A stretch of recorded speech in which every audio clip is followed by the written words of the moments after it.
Ladies and gentlemen, welcome back to another episode of the DropKick Podcast. This is our 5th episode, and we just want to thank the people supporting us.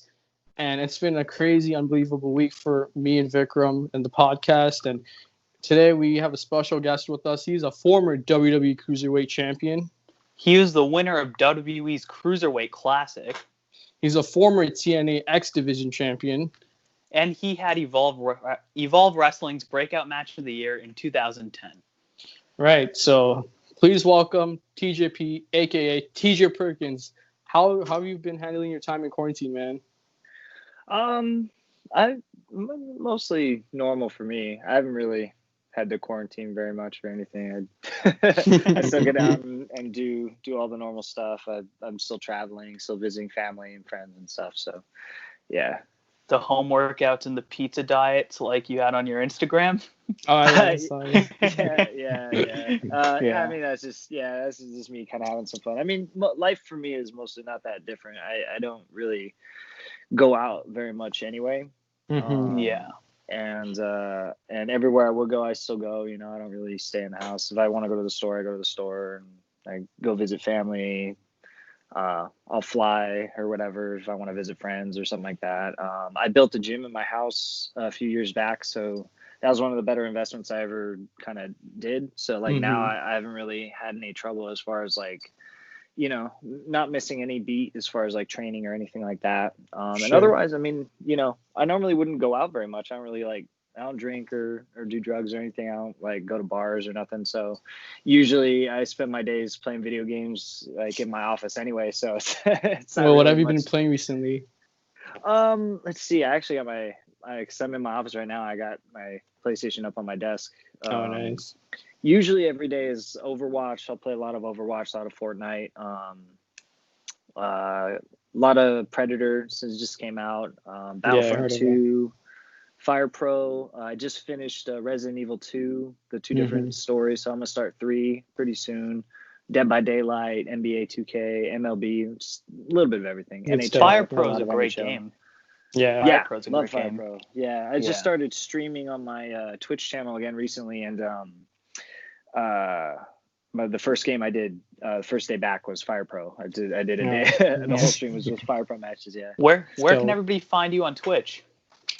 Same as pretty much all my socials are all at Mega TJP. So you can find me at Twitch TV/Mega TJP. Yeah. Make sure to check that out, everybody. Sure. So for a lot of people, especially in the mainstream who only pay attention to mainstream wrestling, their first eyes were on you in 2016 when WWE introduced the Cruiserweight Classic and revitalized the Cruiserweight division. So throughout that tournament, you were the winner, which is a very large accolade. What would you say is the favorite match that you had during the Cruiserweight Classic? Ooh, good question. You know, I rewatched a few of the matches recently. It's not the first time, but maybe only like the second time I'd seen them back. I don't really watch a lot of my stuff back, but I was picking out a few for a friend of mine who's like studying some things. He had some questions, similar questions, I guess. But and I think in retrospect, I really liked the Gargano match. That was really good. Yeah, that was very good. Yeah, I mean, all the matches I had every round, I kind of had to play quarterback on, but like that particular one, just there's a lot kind of going on. There's a lot of different like narratives to the match, and so like I felt like it accomplished a lot. And you know, he's a really talented opponent. You know, we're very similar in the way we approach it. So you know, it's a lot of fun when you can get in with a guy like that. But I mean, I really liked all of them. Obviously, the Ibushi match is like. I guess maybe the more iconic one of maybe the whole tournament, I guess, you know, and for me that was really big because it kind of sealed the impression of me for the office and the administration because they saw what I was capable of, and you know, I guess it kind of validated the position they were putting me in. So yeah. Sure. Speaking of the office and administration, I actually saw your interview with Chris Van Vliet not too long ago, and you said when you won the Cruiserweight title, you weren't even signed. Did you consider pulling a Medusa on the whole thing? No, I wasn't signed. They didn't have my contract FedEx to me until like a few days before the pay-per-view the next week, because I did Clash of the Champions the next week. Oh yeah. So yeah, I mean, I laugh a lot of times, like when like, because you know, a lot of like diehard fans are like conspiracy theorists. So you know, like What can I say? and so a lot of them, like they were like, well, you know, TJ was the safe bet. I was the least safe bet. I remember we all got our contract offers the same night, same room. We all sat in the theater at Full Sail. I remember it was like, I don't know, one of the middle rounds after the first or second round. All of us, Zach, Ibushi, everybody included. And I remember talking, like, Zach's a good friend of mine. I remember talking to Zach, and he was not really sure about it. I know that he really wanted to get back to New Japan. And when I got out of TNA, I really wanted to go back to Japan and Mexico. And I really wanted to try and be part of the Lucha Underground show that was going on at the time. You know, so I thought that was a really cool project that had started, and it turned into this really good thing that they did for a few seasons. And I'd always wanted to do a show like that. When it came up, I was like, wow, this is like a dream come true. I knew it wasn't gonna last forever, but yeah, it was something that at the time I really wanted to do. And when they first asked me, I told them I didn't say yes right away. I had to think about it. And like, I kind of told them, like, I kind of said, I didn't say no, but I kind of said no, like, because I told him I really would like to do the show, and I really kind of wanted to go back to Japan and Mexico, and I've been in TNA for 4 years. I was in Ring of Honor, like, I didn't know if they really wanted me there, you know. So when they made the offer, so I didn't really know. So like, there was a ton of guys that were way safer bet than me, because I didn't take it right away. I said, I got to go home and think about this, and I kind of gave it a day or two, and Regal really kind of changed my perspective on that. He talked me into it. He said, you know, you're getting older, you've reached an age where you should settle down and stop bouncing around so much. So anybody who enjoyed my time there, like, should really thank Regal, because he kind of pulled me aside by the shirt sleeve and was like, listen, I don't want to see you like turn this down or anything. So you should really do this. So. Yeah. Speaking of William Regal, how did you feel when you won the Cruiserweight Classic, and when Triple H and William Regal came down to congratulate you on that big milestone of your career, I should say? How big did that feel for you? I mean, it was cool, but like, that part felt a little bit more theatrical, because after every round, they were all waiting behind the curtain for me. So that was new to me. Like, usually my experience is going to WWE as a younger wrestler, they didn't care about you. So, right. Like, you know, you might as well have been garbage to them most of the time. That's just how they kind of make you feel. So it was really weird to me that they babied me a lot. Like, when the first day in with all the meetings, like, I mean, I couldn't have been a worse, like, model citizen. I mean, like, I wasn't like a behavioral problem, but like, I would show up late, or like, I wasn't always paying attention to the meeting. Like, I didn't take it that seriously. I had the foresight to know that the tournament was going to be a big landmark for wrestling history, but I didn't think that I had a place there going forward after that. I just said, I'll do this, and then I'll probably end up back in Mexico, or I'll probably go back to New Japan or something like that. And I mean, you know, I would be late for a meeting, and they would usher me into a back room and like, here, we're going to catch you up on everything. And I'm like, why are you guys treating me so like important? Yeah, it's weird. Yeah, sure. It was like the Twilight Zone. And so like, after every match, you know, Hunter, Regal, Sean had just started working there before people really knew that he was coming in to coach and to be a producer. Like, Shawn Michaels would be waiting there, to Norman Smiley, Terry Taylor, like a lot of the more important people in the system. And they were always waiting for me in the back just to give me encouragement or advice, or if there's, you know, whatever. And they're always making sure I was happy with what I did and everything. And so when they came out at the end, I remember thinking, I'm like, now everybody gets to see what they do to me after every match. Like, they like baby me and give me hugs and stuff and make sure that I'm happy. Great, man. Yeah. But it was cool. I mean, you know, like, you spend so many times, like I said, you go there and you feel like there's no validation in what you're doing. So when you know, life and all that, it's not fair. Like, and it's never going to be. So like, you know, you have moments where you spend years where it's not fair to you. And then when you get in a moment where now you're benefiting from it, it feels nice, because it feels like you went through a lot of crap just to be able to at least get there. Yeah. Even if it's just brief, you get to see the other side of the For coin, sure. you know, for a little bit. Coin. So it was nice. Yeah. Speaking of jumping ship, what did you think about your run in TNA Suicide? Do you feel like you stepped up since then and mentally grew as a person? What were some of the challenges you faced? Like, was it hard to breathe in that mask? Or I actually posted this picture recently because somebody asked me the same question. It was hard to see, or they asked me what it was like. I said it was like being waterboarded, which that is what it's like. It's crazy. It's so bad. It's like being suffocated. Wow. And that sucks. And then they asked if you could see, and I took a picture from it's like what it looks like through the eye screens. Right. And like you can't, if I hold my hand up like this, I can't see how many fingers. I can see my hand there, but I can't see the details. The fingers. Yeah. So like if I'm running to like the ropes and I want to like jump on the ropes, I can just see kind of a blur of blue. I don't really know exactly where the ropes are. I just know when I'm getting close to them. That's yeah, I mean that, and I expressed that at the time. So I mean that's something that we kind of worked around and troubleshooted. But I mean I enjoyed my time as the character. It is sort of ironic because when they first were brainstorming the characters back in 2008, and I was there before as Puma, and when I was there as Puma, I remember being in Houston. We're at the pay-per-view in Houston, and we were in the locker room, and Frankie Kazarian came back and was super disappointed, and he's like, they just pitched me this new character and I don't want to do it. And he had just started being able to kind of come into his own and be himself. And I think everybody that portrayed Suicide did a great job, but like a lot of those guys, they're and myself included, everybody was better off as what they wanted to be. Themselves, right? Yeah, and I felt in his case, this was really his time to do that. And we joked as a group, like, we should just have TJ do it because he's already in a mask. And I laughed out and said, haha, yeah, that'd be great. And I think I was done with TNA for like a few years after that. And I didn't think anything of it. And so Frankie and Daniels were Suicide off and on a little bit for a few years. When I came back, it just they brought me back again as Puma. They didn't have an idea for me, and I sat at home for a few weeks. I saw the bumpers, and I called the office and I said, well, I don't know what you want me to do going forward, but if you need somebody to do that character for like a show, I know you're bringing it back for like one night only, I'll do it. And they said, okay, that'd be a great idea, and we'll see what we can do with you going forward. And they just,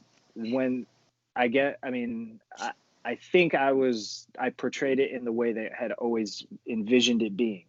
Everybody before was more of a heavyweight, and I think they always wanted that sort of Spider-Man, Deadpool, comic book type of action. And like I'm a little bit more versatile in as far as the balance of styles. The other guys have, they have more of a specific style in the way they work, and so I feel like they got what they never thought they would have. So once I did it once, they were like, you gotta keep doing it.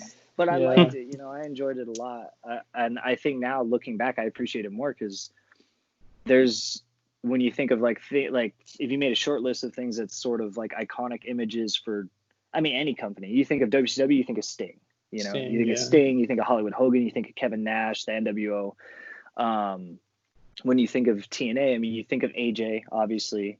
You probably think of Jeff Jarrett, you think of the Ultimate X or like the 6-sided ring, the Impact Zone. And I think Suicide is on that list. It's a synonymous with that. And so to have been like the more prominent one was, to me, that's awesome. Great. Like I love it. Yeah. So would you say there's anything that you regret so far throughout your pro wrestling career? I don't know. Trying to go to FCW, maybe. I might regret that a little bit. I don't regret that. Like,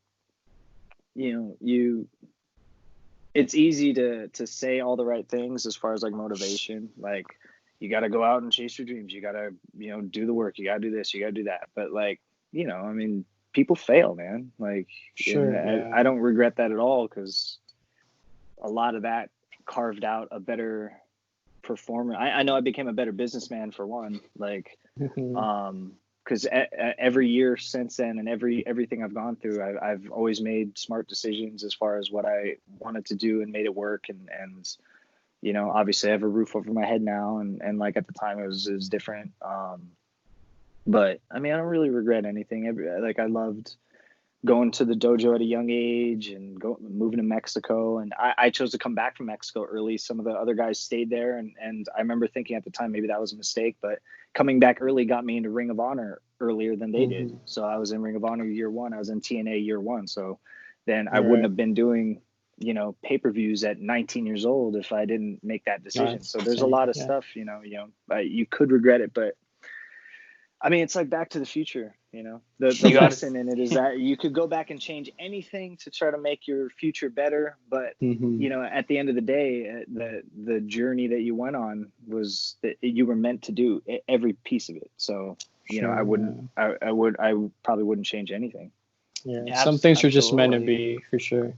Yeah. So, we like to tap into mental health on our podcast as well. We like to speak about struggles on the road, whether it's for WWE. We usually focus on WWE because they usually have the toughest schedule, 300 days a year. How would you say your mental health was on the road? Was there any struggles? Like, what would you say about that? I mean, I feel like a good comparison. Like, I sympathize a lot with what like Kyrie Irving and Kevin Durant speak on it a lot, the mental health of NBA players and the microscope they're under and the pressure they feel, and really like the type of outside pressure from people, because it's such a different generation now than any other time in history. Sure, now, like, our social media, like, okay, you show up to work, and like, especially when I was first getting to WWE, a lot of flack young guys would get is setting up their PlayStation and stuff in the locker room. But it took a few years for people to realize, especially like the older guys. And I'm technically an older guy. Like, other than maybe Jericho and Undertaker, nobody in that locker room had been doing it longer than me and just look younger. And I guess I am young for the amount of years, but like, I had an interesting perspective being between them because I had more years than most, but I was also young enough to relate to what was going on. Right. And I use this example because it took a few years for like the old heads to kind of accept that, well, this is just what playing cards was to Andre. Us setting this up, like me and Kofi playing Madden is Andre and Randy Savage playing cribbage or whatever, you know.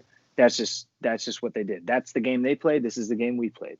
And then same thing, like a lot of younger guys, they'll get a lot of flack for being so caught up in social media. And that's really what I think the fulcrum in all this is social media. Toxicity starts from there. Yep. Yeah. And the reason that's unique is because it took, now I feel like people are starting to understand, at least as far as the profession goes, that like our Twitter, our Instagram, that's our newspaper. So where like Andre, Hogan, these guys just sit down in the locker room in 83 and they'll play poker and they'll read the newspaper. For us, we play NBA and we read Twitter. That's where we're getting our news, and just like with newspapers, there's, propaganda and, half-sided biased reporting that's just where we're getting what's going on in the world. The difference is the newspaper isn't a two-way window. Social media is. And I think that's what makes it so different is like, a lot of older generation people, like, they don't understand when Kyrie or Kevin Durant are like trying to kind of break that fourth wall for everybody to be like, look at the from outside the box looking, look at the microscope we're under. This is why we have such poor mental health and, and so like weak emotionally. And older generation people in whatever team sport or walk of life or whatever, like usually like some sort of entertainment or touring thing. Like they're like, well, back in our day, it's like, like guys were tougher, but it's like back in your day, you didn't have that two-way window. You didn't have that. Exactly. Yeah. Actually, sorry, I just want to say, it's actually kind of funny that you spoke about having PlayStations and stuff in the locker room. I wouldn't have guessed that, but like when you said that, it's actually so relatable because I'll be completely honest with you, the way me and Daniel were preparing for this interview before this, we were reading our notes. Oh and my god! We're playing WWE 2K19. It was. That's the GOAT one, by the way, too. Everyone went downhill at 20, so I'm glad I made it. Exactly right. Yeah. But I think that's really that's kind of the thing. So like being, in my experience, being there, like, that's what makes it tough, you know. Mm-hmm. Like for me, I don't usually like I'm wired to not get nervous about things or to necessarily have anxiety, generally speaking. Like like most of the time I'm pretty steady-handed with anything. Sometimes it's to my detriment. Like I'm kind of a cold person at times because it's like you don't even not only do you not get excited or nervous for stuff, it's like it's almost like you don't even connect to the stuff you're doing. Exactly. This is how I was wired, like for better or worse. But even being there, like at times, like, you know, the pressure gets really stressful just because of like how you, I don't know, it's just there's a natural way of getting stuck in a tug of war between thousands and thousands of strangers and bosses and like coworkers and things that are faceless, you know, like you're working amongst faceless peers at times, you know, and bosses that that are faceless at times, not voiceless but faceless, so that makes it tough, you know. You can't hit an opponent that you can't see, you know what I mean? Like, so it's hard to solve problems.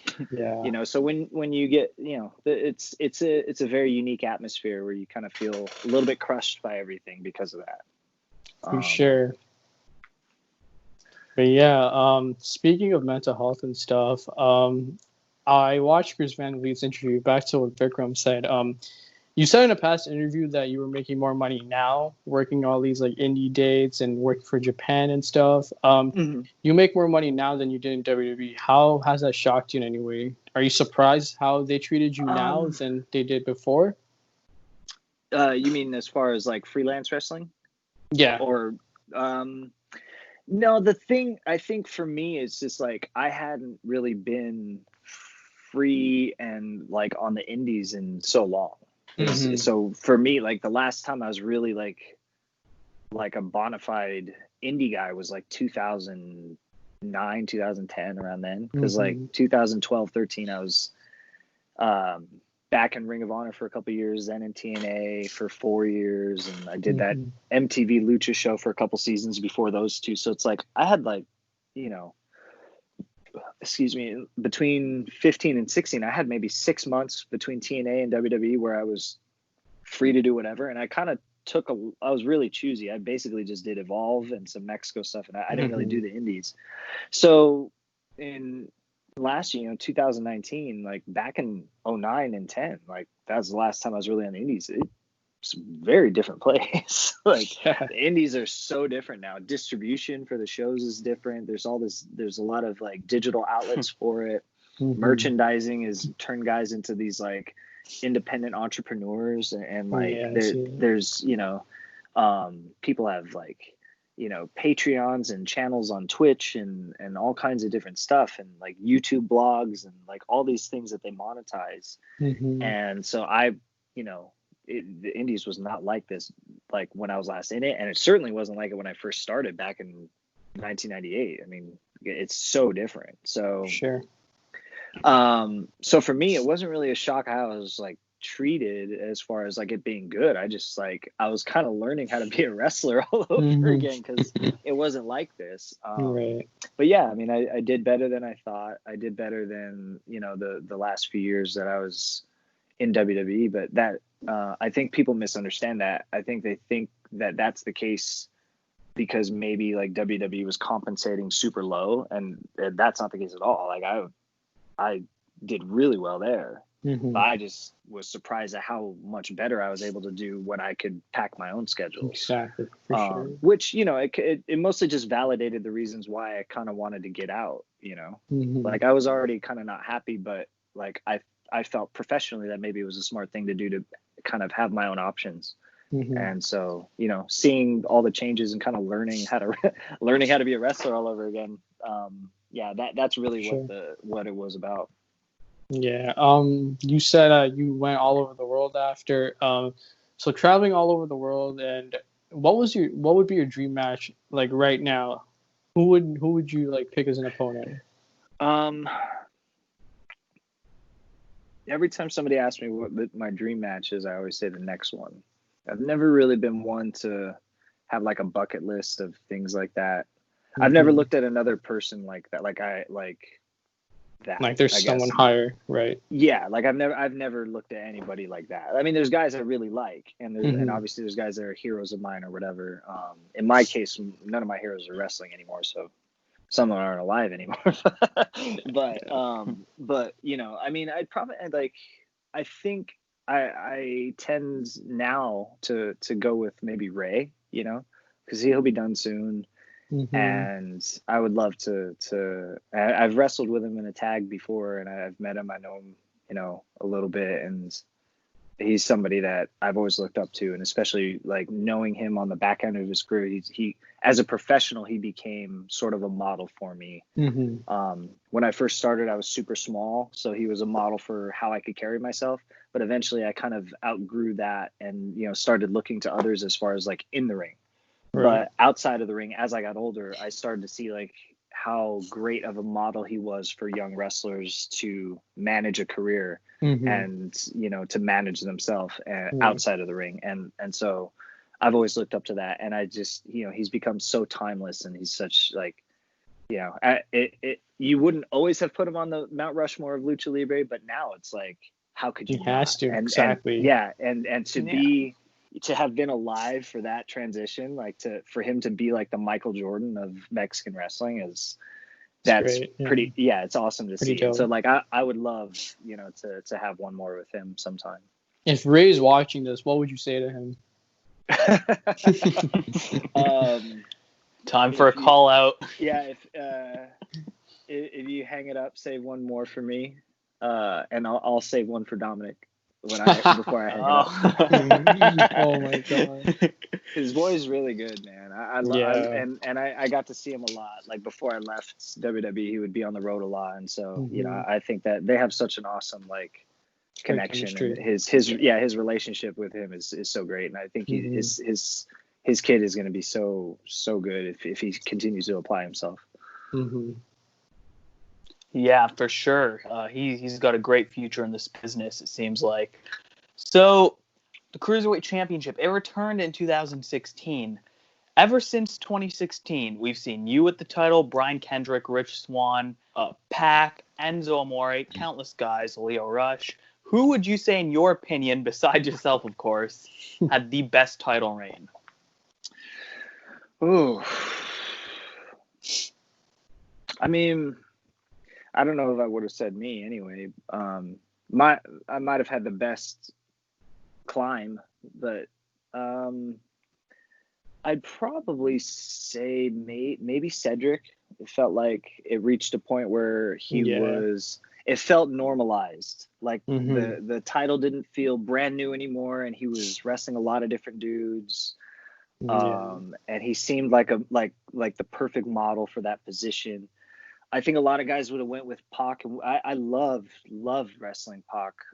I just think that when you build a brand new group of guys around one person, it becomes problematic because now everybody's first introduction to the people is we're all losers except for this guy. Exactly. So it's like, yeah, we're having great matches, but from a storytelling point of view and a narrative point of view, all it does is make everybody not want to see anybody but him, but they want to see him with other guys because of how awesome he looks beating everybody else. So I felt like that was like I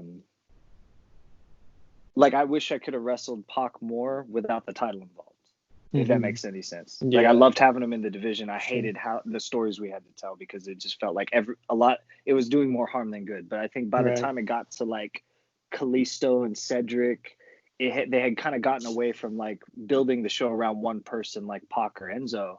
And Enzo's another guy. Like I think he's incredibly talented. I love working with him. I love being around him, like in locker rooms and stuff. He's generally a very positive dude and a smart guy. But I think when they had the show built around single people, like it made it so isolated, you know. And we already had trouble not being able to interact with other characters on the other shows. So it's like we have to give them something. So I felt like in the beginning it was better that nobody had it for too long. By the time it settled down, I felt like Cedric had probably the best position on it. Speaking of that, I think you guys should have been more featured on like wrestling like normal Raw wrestlers like Seth Rollins and Chris Jericho. Like that would have been pretty fresh. You know what I mean? Like yeah. So. I mean, from a system point of view, I think it just came across as broken because of the segregation between us and the rest of the guys. Mm-hmm. Normally, if a guy comes out of NXT or FCW, whatever it is, Deep South, whatever the Ohio Valley, whatever it is, you get a guy like say Elias. They debut on Raw, they're gonna come up by themselves, so they're not sharing the spotlight. Mm-hmm. 2, they're immediately gonna work with a guy like say Jericho. Mm-hmm. So you're immediately jumping on the mic against Jericho. You're sliding in the ring and attacking Jericho, something like that. So you're going with somebody that has all this emotional equity with fans. Right. And, generally you don't lose the first thing out of the gate. If you do, it doesn't really matter. But if, when you beat that guy, you just beat somebody that people have been watching for 10 years. Exactly. So now you get to go on and share that with other people. And we were the reverse. We were 10 guys all coming in at once, like arm in arm, and nobody's seen any of us. And we're not debuting opposite of a Jericho or somebody like that. We're debuting opposite each other. Right. So it takes more than a few matches for people to understand who you are. For sure. But so that's why I think that making the show built around one guy so quickly ended up hurting that. And I it flips the formula inside out. Right. Monday Night Raw 1993 is a great example of our show because it's like a 1 hour show, kind of a small roster, but it didn't hurt Shawn or Lex Luger or guys like that to lose to Bret. So you can build that roster around a Bret Hart. It's fine because they don't lose. They're familiar with all these guys. Macho Man can lose to Bret. That's fine. But any of us lose, you might not see us for a few months. And that's the only thing the fans saw is we lost in 6 minutes on Raw. That's a tough thing to do. So, I wish we could have got more multi-man stuff where everybody was, more evenly distributed. Nobody would really hold on to the title for too long, just so that people can really get used to who we are and start picking their favorites, like Disney characters or Marvel characters. Like, oh, that's my guy. I've seen him do this in a few matches. That's my guy. Like, it took so long to get to that point. Sure. Yeah. Yeah, absolutely. Could you see yourself signing with WWE again, or could you see yourself possibly signing with AEW? I mean, I'll play for whatever team wants me to play. I guess, it would just come down to what their needs are and what, I would, what position I would want to be in, I guess is the best way to put it. Like, I've never been somebody that was like, I've never been starstruck by a logo. If I was a baseball player, I wouldn't, I'd listen to the Yankees as much as I'd listen to the Orioles. Like, it doesn't matter to me. So, I mean, I wouldn't not go back there. I would love to go to AEW. That's fine too. But it doesn't really matter to me. I mean, just having fun and making a good living is what matters most to me. It doesn't really matter where that comes from. Sure. I guess the difference between that and most guys, like for me, like buzz and clout is zero part of the equation. That I literally don't care how popular the team is. I'll play for them if it meets the criteria of me having fun. And then why not? Maintaining some freedom and making good money. I don't care. It does not matter to me what place you're in the standings. As long as you're happy, right? So what matters. I mean, I'll jump on board and help you win the games. That's it. It doesn't matter to me where you are. For sure. Speaking of your epic journey to where you are right now, what got you into pro wrestling? What was that one moment that made you go, okay, I'm going to do this for the rest of my life, no matter what anybody tells me? What was that moment for you? I don't know that I had any one moment. It's just my earliest memories. Yeah, my earliest memories with my dad are like when I was 2-3 years old, is watching Saturday Night's Main Event and the old 80s WWE and WWF at the time, the old logo flying over the water, and like that generation with Piper and $1 Million Man, Jake the Snake, Hogan, Warrior. I was a big Hogan guy, big Ultimate Warrior guy. It just was something that it was the only thing I was interested in. And I mean, by the time I was preteen, I had already just assumed that that's what I would do someday. There was really never one moment where I was like, I got to do this. I just always, like, that's all I knew growing up. You just knew, man. Yeah. Like if I, when I was like 5, 6 years old, I'd probably have a hard time picking Disney characters out of a lineup. I knew they were Disney, but you're just like, you can't. Yeah. Like I didn't retain that from an entertainment standpoint. Like I knew what it was. I was entertained by it, but I just didn't stick with me. Wrestling always did. So for whatever reason, I just always knew I would do it. You just knew it. Yep. Well, yeah. We just want to thank you for joining us today. It was a short interview, but thank you for taking the time out of your day for joining the DropKick podcast. And my pleasure, guys. Thank you for having me. We play this game with everybody, so you have to use one word or one sentence to describe 10 wrestlers that we name off our list. Okay. All right. Okay. Triple H. Entrepreneur. Brian Kendrick. Eccentric. William Regal. Classy. Pac. Headstrong. Enzo Amore.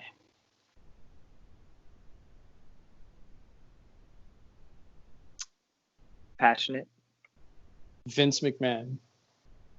Genius. Ace Austin.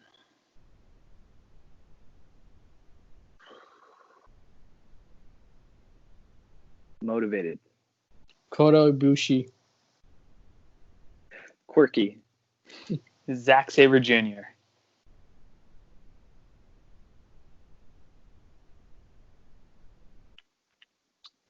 Diligent. Mustafa Ali.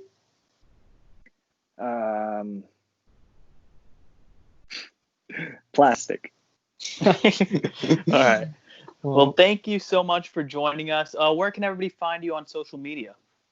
I don't have a whole lot of different socials. I'm not a good enough entrepreneur in that way yet. I got an Instagram and a Twitter. Both are at MegaTJP, and then if you I started streaming again on Twitch, so my Twitch channel is the same thing. Also at MegaTJP.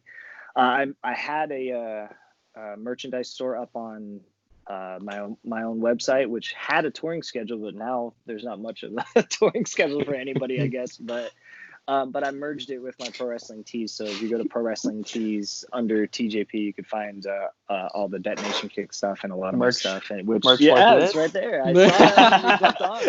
I was hoping for you to notice. My old Wolves Rancid shirt. Yeah. So, I actually met you at Smash Wrestling last May. Yeah, that's when I bought this off you. Yeah. So yeah, that's pretty much everything I got going, and yeah, you could find me on Impact Wrestling, and also going forward. I mean, when everything's back to normal with New Japan Pro Wrestling as well. Well, thanks for taking the time, man.